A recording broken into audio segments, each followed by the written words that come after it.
오늘 함께 보실 하나님의 말씀은 시편 50편 7절로 15절 말씀 보겠습니다. 내 백성아 들을지어다 내가 말하리라. 이스라엘아 내가 내게 증언하리라. 나는 하나님 곧 내 하나님이로다. 나는 내 재물 때문에 너를 책망하지는 아니하리니 내 번제가 항상 내 앞에 있음이로다. 내가 내 집에서 수소나 내 우리에서 순념소를 가져가지 아니하리니 이는 삼림의 짐승들과 붓산의 가축이 다 내 것이며 산의 모든 새들도 내가 아는 것이며 들의 짐승도 내 것이미로다. 내가 가령 주려도 내게 이르지 아니할 것은 세계와 거기 충만한 것이 내 것이미로다. 내가 수소의 고기를 먹으며 염소의 피를 마시겠느냐. 감사로 하나님께 제사를 드리며 지존하신 이에게 내 소원을 갚으며 함께 읽습니다.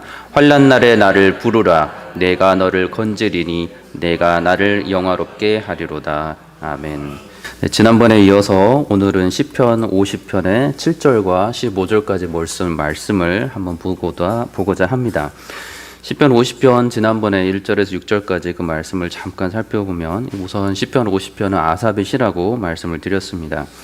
아삽의 이 시로서 시작되는 시가 이 시편 50편과 73편부터 또 83편까지 기록되어 있다고 말씀을 드렸습니다.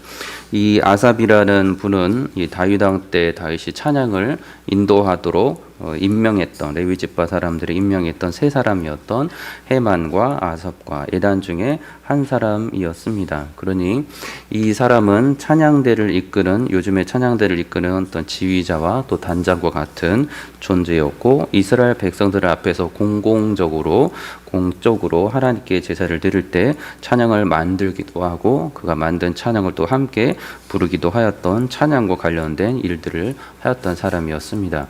그래서 아삽과 그의 후손들은 이 역할들을 계속 감당하면서 이 시편들을 사람들 앞에서 하나님 백성과 함께 부르게 됩니다. 1절로 6절까지는 시인이 하나님의 전능하심과 또 심판주 되심을 노래하였습니다. 시인이 아름다운 시온, 그래서 완전한 아름다움이라고 말씀을 드렸던데 완전한 아름다움인 시온에서 하나님께서 빛을 비추시고 또 그분의 은혜로 거룩함을 입은 성도들을 모으십니다.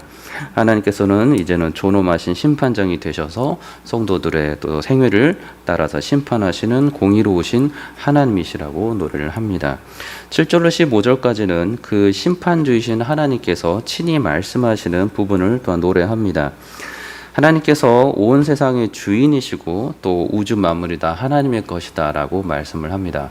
심판장이신 하나님께서 또 우주 만물의 모든 것을 다 가지신 분으로서 우리에게 나타나고 있다는 것입니다. 그리고 시인은 마지막에 그러한 하나님께 감사로 제사를 드리고 환난 날에는 하나님을 부르고 그래서 구원을 하나님께로부터 받아서 하나님을 영화롭게 하라라고 알려줍니다.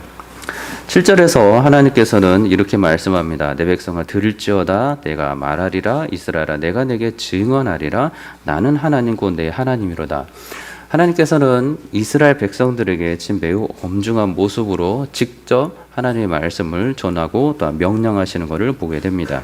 앞부분에서 하나님께서는 자신이 친히 의롭게 하여 주어서 거룩한 그 성도들을 부르셨습니다. 그리고 그 성도들은 그렇지만 스스로 행위로 의롭게 되거나 또는 거룩하여진 그런 특별한 존재는 아니었습니다.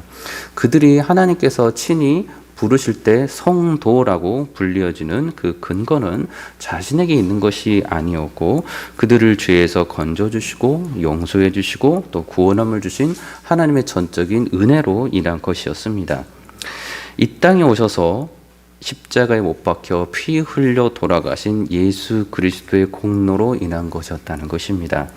신자가 예수 그리스도께서 그를 대신해서 십자가에서 이루시고 받으신 그 완전한 의로움, 그로 인해서 이제 죄인 되었던 그는 하나님 앞에서는 그리스도 안에서 의롭다 칭함을 받는 자, 의인, 거룩한 자, 성도라 불리게 되고 그렇다면 이것은 전적으로 처음부터 하나님의 계획에 따라 또 하나님의 은혜에 따라 베풀어 주신 자비와 선물의 은혜였습니다.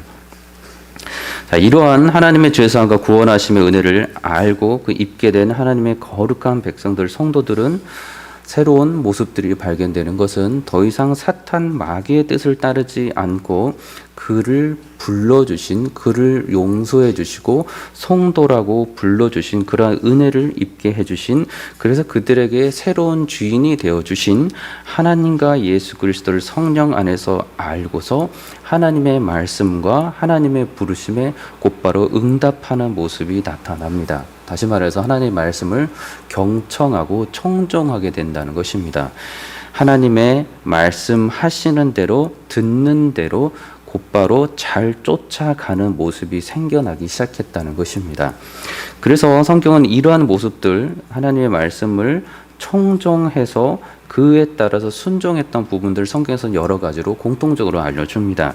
마태복음 4장 10절에서도 예수께서 말씀하시되 사탄아 물러가라, 주 너의 하나님께 경배하고 다만 그를 섬기라 하였느니라 라고 말씀합니다. 예수께서 말씀하실 때 우리에게 하나님의 말씀을 듣는 사람들은 주 하나님께 경배하고 그를 섬기게 되는 모습으로 나타나게 되어 있다는 것입니다. 요한복음 10장 3절에서는 이하에서는 문지기와 양의 비유를 들면서 양은 그의 음성을 듣느니라고 말씀합니다. 양은 예수 그리스도의 말씀을 듣고 곧바로 움직여 따라오는 거라고 말씀한다는 것입니다. 그리고 타인의 음성은 들어도 알지 못하는 거로 타인을 따르지 않고 도리어 도망한다라고 알려줍니다. 그러니 하나님의 백성들은, 하나님의 성도들은 사탄 마귀가 무슨 말 하는데 알아듣지 못하고 하나님의 말씀만을 알아들어서 사탄 마귀의 말은 듣지 않고 도망가고 하나님의 말씀은 곧바로 알아들어서 쫓아가는 사람들, 그들이 성도라는 것입니다. 고린도후서 2장 11절도 우리는 그 계책을 알지 못하는 바가 아니로라 말씀하며, 그 계책은 사탄에게 속지 않게 하는 그런 것이라고 우리에게 알려줍니다. 사탄에게 속지 않게 하기 위해서 그 계책을 알지 못하는 바가 아니라고 성령께서 계속 알려주신다는 것입니다. 그러니 무엇이 사탄의 계책이고 무엇이 하나님의 말씀인지를 성도에게는 알려주셔서 하나님의 말씀을 경청해서 조차 따라갈 수 있게 해주신다는 것입니다. 그래서 1절에서도 먼저 알려주시는 것이 하나님께서 말씀하시고 그분의 백성들은 하나님 말씀을 듣는 모습을 보여줍니다. 7절에서 그러니 하나님의 백성들도 말씀하실 때 겸손함과 경외함으로 하나님이 어떤 분이신 것을 알고서 듣는 모습이 나타나게 된다는 것입니다. 자, 그 말씀이 1절과 7절에서 계속해서 이어지고 있는데, 이 부분에 나타나는 이 말씀, 이거에 따른 성도들의 자세는 성경에서 알려주는 것은 마땅한 순종을 전제로 하고 있습니다. 하나님께서 말씀하시는데 내 백성이, 하나님의 백성이 하나님께서 말씀하셨을 때 듣고 순종하지 않을 수도 있다라는 전제에서 말씀하시는 것이 아니라, 성도라면, 하나님의 음성을 듣는 자라면, 성령 아래서 하나님의 뜻을 알게 되는 자라면 하나님께서 말씀하셨을 때 마땅히 순종하는 것이다라는 전제로 말씀하신다는 것입니다. 이거는 조금 더 그 안에서 어떠한 다른 여유나 다른 생각이 끼어들 수가 없습니다. 100%의 완전한 순종을 항상 하나님께서는 성도들에게는 요구하시는 전제로 말씀하신다는 것입니다. 사울왕이 사무엘 선지자가 말했던 하나님의 전하되 그 하나님의 말씀을 사울왕이 듣습니다. 들은 대로 그가 행하지 아니하고 자신이 생각하기에 바른 것이라 생각했던 그것으로 행동을 합니다. 그런데 하나님께서는 사울의 행동을 칭찬하시지 않고 정확하게 죄악된 것이라고 말씀하시고, 그의 불순종은 하나님께서 보시기에 옳지 않은 것으로 명확하게 말씀해 주십니다. 사무엘상 15장 11절에 보면 내가 사울을 왕으로 세운 것을 후회하노니 그가 돌이켜서 나를 따르지 아니하며 내 명령을 행하지 아니하음이니라 말씀해 주십니다. 이것이 사울 왕에게 하나님께서 엄중하게 내리신 평가였다는 것입니다. 사울은 하나님의 말씀을 듣고도 불순종한 모습을 보였다는 것입니다. 사무엘 선지자는 그에 비해서 하나님의 말씀을 듣고서 그 말씀을 사울에게 그대로 전합니다. 선지자이기 때문에 그가 말씀을 전하는 것은 마땅한데 그 전제가 있는 것은 하나님의 말씀을 듣는 사람은 하나님의 말씀을 듣고서 가감 없이 그대로 다른 사람에게 들어야 할 청중에게 그대로 전하는 사람이라는 것입니다.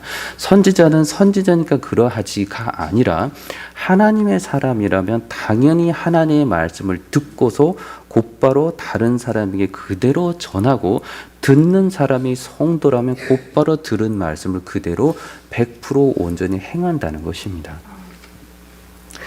그래서 사무엘상 15장 19절에 사무엘이 사울 왕에게 이렇게 말합니다. 어찌하여 왕이 여호와의 목소리를 청종하지 아니하고 탈취하기에만 급하여 여호와께서 악하게 여기시는 일을 행하였나이까? 불순종의 모습은 자기의 뜻대로 그것이 하나님의 것이라고 생각해서 행하였던 그 부분들에서 하나님께서는 용납하지 않으시고 그거는 죄악된 것이고 미워하신 것이고 하나님의 진노가 임하는 것이라고 정확하게 알려주셨다는 것입니다. 그래서 그 다음에 나오는 우리가 알고 있는 하나님의 말씀의 구절인 여호와께서 번제와 다른 제사를 그의 목소리를 청종하는 것을 좋아하신 같이 좋아하시겠나이까? 순종이 제사보다 낫고 듣는 것이 순양의 기름보다 나으니이다 라는 말씀이 여기서 나오게 됩니다.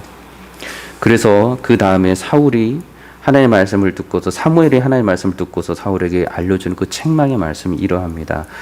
거역하는 것은 점치는 죄와 같고 완고한 것은 사신 우상에게 절하는 죄와 같으니라. 하나님의 말씀을 잠깐 따르지 않았을 것으로 보이었던 그 사울왕에 하나님의 사람이었던 하나님의 말씀을 전적으로 순종하고 따랐던 사무엘이 하나님의 말씀을 그에게 알려주는 것은 거역하는 것이 점치는 죄와 같고 완고한 것은 우상에게 절하는 죄와 같다고까지 말씀해 주셨다는 것입니다. 그러니 하나님께서 말씀하셨을 때 듣고도 순종하지 아니하는 죄는 하나님께서 무서운 범죄가 된다라고 성경을 통해서 정확하게 우리에게 알려주신다는 것입니다. 그리고 예수께서 제자들을 부르실 때 우리에게 알려주는 참 귀한 본이 되는 모습들은 예수께서 제자들을 부르실 때 그들의 모습을 성경에 정확하게 기록이 되어 있는 것은 마태복음 4장 20절에 그들이 곧 그물을 버려두고 예수를 따르니라 라고 말씀합니다. 22절에서도 그들이 곧 배와 아버지를 버려두고 예수를 따르니라 라고 말씀합니다. 예수 그리스도께서 말씀하셨을 때 그 안에 계신 성령께서 우리에게 알려주는 것은 하나님의 말씀인 것을 알게 돼서 그 말씀에 곧바로 지정의를 사용해서 온전히 따라서 순종함에 이르기까지 순종의 행위까지 나오는 모습이 성도에게 자연스러운 마땅한 전제로 이루어지는 말씀이라는 것입니다. 하나님께서 이렇게 말씀하시는 부분들은 항상 들을 사람이 있기 때문에 이 말씀을 주십니다. 그리고 그 들을 사람은 곧바로 우리의 성도들입니다. 하나님 말씀에도 7절 그 후반주의 말씀에도 증언하고 말씀하시는 그 대상은 아무에게나 하시는 것이 아니었고 이스라엘 사람들이었고 그들은 곧 하나님의 백성들이었습니다. 하나님께서 말씀하실 때 불특정 다수에게 말씀하시는 것이 아니라 하나님의 백성들에게 정확하게 말씀하여 주신다는 것입니다. 하나님께서 6절에서 심판장이고 공의를 행하시는 분이셨던 것처럼 이제 7절에서 하나님은 그들에게 성도들에게 하나님의 백성들에게 친히 말씀해 주시고 증언해 주시고 또 그들을 택하여 주시고 그들의 백성으로 삼아 주시는 하나님으로 그들에게 나타나 주십니다. 이것은 하나님께서 그들에게 말씀하셨을 때 그 말씀을 듣는 자들이 보기에 하나님이 어떤 분이신가를 알려주는 모습입니다. 이 말씀은 내가 말하면 듣는 사람들, 그 사람들이 성도들의 입장에서 하나님을 봤을 때는 하나님은 자신들의 주인이라는 것입니다. 그러니 주인의 말을 듣는 거, 그건 마땅한 하나님의 백성들의 모습입니다.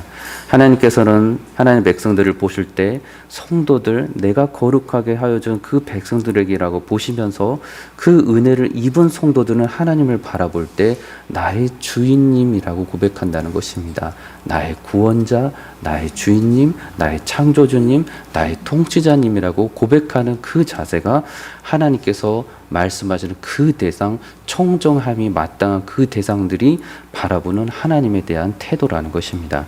그래서 하나님께서는 이거를 정확하게 우리에게 알려줍니다. 마태복음 6장 24절에 한 사람이 두 주인을 섬기지 못할 것이니 혹 이를 미워하고 저를 사랑하거나 혹 이를 중히 여기고 저를 경히 여김이라 너희가 하나님과 재물을 겸하여 섬기지 못하니라고 말씀합니다. 하나님의 백성들이 주인으로 섬길 사람이 있는 것인데 그 주인으로 섬길 사람은 세상도 아니고 재물도 아니고 명예도 아니고 또 어떠한 사람들도 아니고 오직 그를 하나님의 사람으로 만들어주시고 거룩한 백성으로 삼아주신, 그래서 그 음성을 듣게 하여 주신 그 하나님께서 주인 되시는 분이라는 것입니다. 그러니 주인께서는 종에게 마땅히 드려야 할 줄로 알고서 말씀하여 주시는 것이고, 정확히 주인은 자신의 종이 누구인지를 알고서 말씀하시는 것이고, 하나님의 말씀은 주인의 말씀을 듣는 그 종은 마땅히 순종해야 될 것을 알고서 주인의 말을 듣고 행한다는 것입니다. 본문 18절에 13절은 이렇게 말씀합니다. 하나님께서 세상 만물의 주인 되심을 계속해서 이야기하게 됩니다. 8절은 내가 내 재물 때문에 너를 책망하지는 아니하리니 내 번제가 항상 내 앞에 있도다 라고 알려줍니다. 이스라엘 백성들이 하나님 앞에서 제사를 드리고 재물을 드렸다는 것을 우리에게 알려줍니다. 그렇지만 그들이 더 알아야 될 것들, 그들이 더 깊이 알아야 될 것들은 바로 이 시인의 마음이었습니다. 시인을 통해 주시는 하나님의 마음이었습니다. 하나님이 그들에게 있어서 어떠한 분이신지, 그들이 지금 바치고 있는 제사가 어떤 의미인지, 그들이 바치고 있는 재물이 어떤 의미인지, 이거를 통해서 그들이 어떠한 대속과 구속함을 입을 수 있는지, 그들이 바라볼 메시아가 어떤 분이신지, 그들이 바라보게 되는 구원자가 어떤 분이신지, 그들이 재물과 제사를 통해서 더 깊이 알고 또 살아야 했습니다. 정결함의 의미가 무엇인지, 하나님께서 거룩하게 입은 사람들이라는 것이 이 제물과 제사를 통해서 어떻게 이루어지고 있는지 그들이 들을 때마다 하나님의 은혜를 누리고 사랑을 누리고 그 감사를 깊이 알아야 했습니다. 마음으로부터는 하나님을 향하여서 진정한 예배와 섬김이 필요했습니다.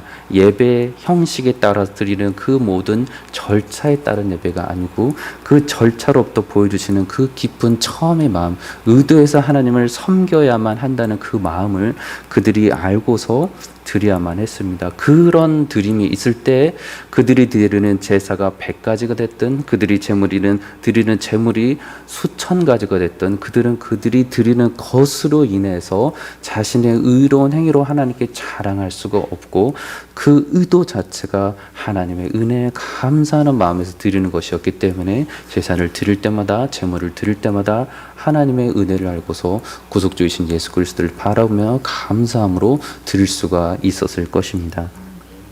예수께서 그것을 우리에게 알려줍니다. 하나님 말씀은 에베소서 5장 2절에 그리스도께서 너희를 사랑하신 것 같이 너희도 사랑 가운데서 행하라.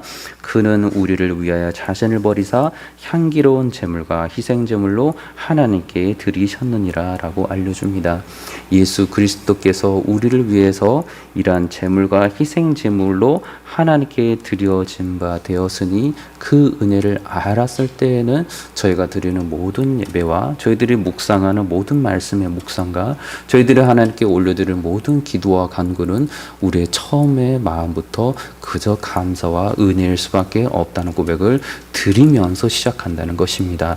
그래 내가 얼마나 많은 예배에 참석을 하든, 내가 얼마나 많은 의로운 행위를 하든, 내가 얼마나 많은 거룩한 삶을 살든 이 모든 것이 나타나게 하여 주신 하나님의 은혜임을 알고서 더욱더 감사한 마음으로 이 의로운 행위들을 기쁨 가운데 행할 수 있게 된다는 것입니다. 그 믿음으로 행한 그 의로운 행위를 하나님께서 보시고 칭찬하시고 상 주신다라고 말씀하셨던 것입니다. 그렇게 제사와 제물은 그들의 의로움을 표시하는 것이 아니었고 예수 그리스도의 그 모습을 예피하는 귀한 모습이었던 걸 우리에게 보여줍니다. 9절에서 10절로는 우리에게 알려주는 바가 하나님께서 소유하시는 그 모든 것은 세상 만물의 모든 것이라고 우리에게 알려줍니다. 삼림의 짐승들, 뭇산의 가축들, 산의 모든 새들, 들의 짐승들, 이 모든 것들, 세계와 모든 충만한 것이 내 것, 곧 하나님의 것이라고 말씀합니다. 하나님께서 9절에서 말씀하신 것처럼 그들이 드리는 그들의 재물들을 통해서 이스라엘 집에서 수수를 뺏어가시는 분도 아니고 그들의 우리에서 순념소를 가져가시는 분도 아니라고 말씀합니다.